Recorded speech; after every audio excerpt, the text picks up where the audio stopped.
നമസ്കാരം. മിഡിൽ ഈസ്റ്റിൽ എന്തൊക്കെയാണ് പ്രധാനപ്പെട്ട വാർത്തകളെന്ന് നോക്കാം.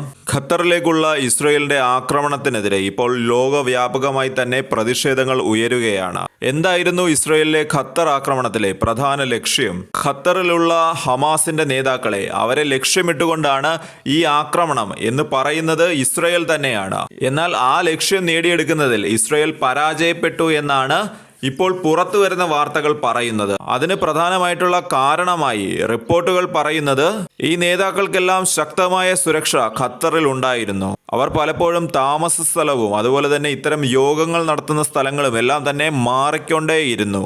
ചില മാധ്യമങ്ങൾ പറയുന്നത് സ്ട്രൈക്കിന് മുമ്പ് തന്നെ ഈ വിവരങ്ങളെല്ലാം ചോർന്നിരുന്നു എന്നാണ്. അതുകൊണ്ട് തന്നെ ഈ നേതാക്കൾക്ക് സ്ഥലം മാറാനായിട്ടുള്ള ഒരു സമയം അവിടെ കിട്ടി എന്നാണ് റിപ്പോർട്ടുകൾ പറയുന്നത്. പിന്നീട് ഏറ്റവും പ്രധാനപ്പെട്ട കാരണമായി ചൂണ്ടിക്കാണിക്കുന്നത് ഇത് നടക്കുന്നത് ഖത്തറിന്റെ തലസ്ഥാനമായിട്ടുള്ള ദോഹയിലാണ്.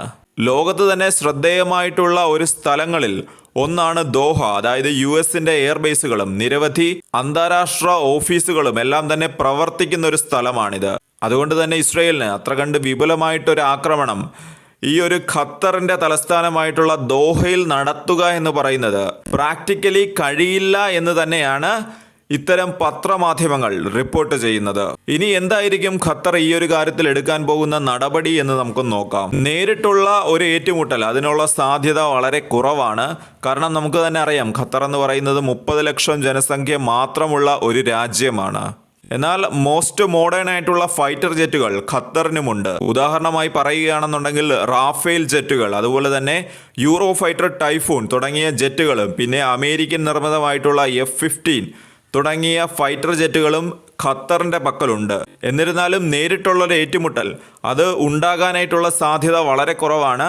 പൊതുവേ ഉള്ള ഒരു വിലയിരുത്തൽ എന്ന് പറയുന്നത് UN അന്താരാഷ്ട്ര കോടതികൾ വഴി നിയമ നടപടികൾ സ്വീകരിക്കുക എന്നുള്ളത് തന്നെയാണ്. ഡിപ്ലോമാറ്റിക് ആൻഡ് എക്കണോമിക് ടൂളുകൾ ഉപയോഗിച്ചുകൊണ്ട് ഇസ്രയേലിനെ ഐസൊലേറ്റ് ചെയ്യാനായിട്ടുള്ള ശ്രമങ്ങളും ഒരുപക്ഷെ ഖത്തറിന്റെ ഭാഗത്തു നിന്നുണ്ടാകും. ഇസ്രായേൽ ഖത്തറിലേക്ക് നടത്തിയ ആക്രമണത്തിൽ ഇപ്പോൾ അന്താരാഷ്ട്ര തലത്തിൽ തന്നെ അപലപിച്ചുകൊണ്ട് റഷ്യയും ചൈനയും രംഗത്ത് വരുന്നുണ്ട്. ഖത്തറിന്റെ പരമാധികാരത്തിലേക്കുള്ള ഒരു കൈകടത്തലാണ് ഇപ്പോൾ ഉണ്ടായിരിക്കുന്നതെന്നാണ് ചൈനയും അതുപോലെ തന്നെ റഷ്യയും ഇക്കാര്യത്തിൽ അഭിപ്രായം പറയുന്നത്. ഇത്തരം കാര്യങ്ങൾ, ഇത്തരം സംഭവങ്ങൾ കൂടുതലായിട്ടും സംഘർഷം വർദ്ധിപ്പിക്കാൻ മാത്രമേ ഉപകരിക്കൂ എന്നാണ് ചൈനീസ് വിദേശകാര്യ വക്താവ് ലീൻ ജിയാൻ ഇതിനെക്കുറിച്ച് പ്രതികരിച്ചത്. മറ്റൊരു പ്രധാനപ്പെട്ട വാർത്ത വരുന്നുണ്ട്. അതായത് ഈ ഒരു ആക്രമണത്തിന് US പ്രസിഡന്റ് ആയിട്ടുള്ള ട്രംപ് പച്ചക്കൊടി കാണിച്ചു എന്നാണ് ഒരു മുതിർന്ന ഇസ്രയേലി ഉദ്യോഗസ്ഥൻ ചാനൽ 12 നൽകിയ ഒരു അഭിമുഖത്തിൽ പറയുന്നത്. അതായത് ഇതൊരു കൺഫേം ആയിട്ടുള്ള ഒരു വാർത്തയല്ല. ഒരു ഉദ്യോഗസ്ഥൻ, അതായത് ഇസ്രയേലിന്റെ തന്നെ ഒരു ഉദ്യോഗസ്ഥൻ പറയുന്ന ഒരു കാര്യമാണ്. ഈ വാർത്ത സംബന്ധിക്കുന്ന ഒരു സ്ക്രീൻഷോട്ട് ഞാനിവിടെ കൊടുത്തിട്ടുണ്ട്. എന്നാൽ അമേരിക്ക പറയുന്ന ഒരു കാര്യം, ഇതിൽ അമേരിക്കയോ ട്രംപോ ഇടപെട്ടിട്ടില്ല, ഇത് നെതന്യാഹുവിന്റെ തീരുമാനമാണ് എന്നാണ് അമേരിക്ക പറയുന്നത്. അതായത് ഉത്തരവാദിത്തം മുഴുവനും അത് ഇസ്രയേലിനും അതുപോലെ തന്നെ ബെഞ്ചമിൻ നെതന്യാഹുവിനുമാണ് എന്നാണ് ഇവിടെ ട്രംപും അമേരിക്കയും വ്യക്തമാക്കുന്നത്. ഖത്തറിനൊപ്പം ഇപ്പോൾ യൂറോപ്യൻ യൂണിയനും അറബ് രാജ്യങ്ങളും എല്ലാം തന്നെ ഇപ്പോൾ പ്രതിഷേധം അത് വലിയ രീതിയിൽ തന്നെ ഉയർത്തുന്നുണ്ട്. തീർത്തും അപലപനീയമായിട്ടുള്ളൊരു കാര്യം തന്നെയാണ് ഖത്തറിൽ ഇപ്പോൾ ഉണ്ടായിരിക്കുന്നത്.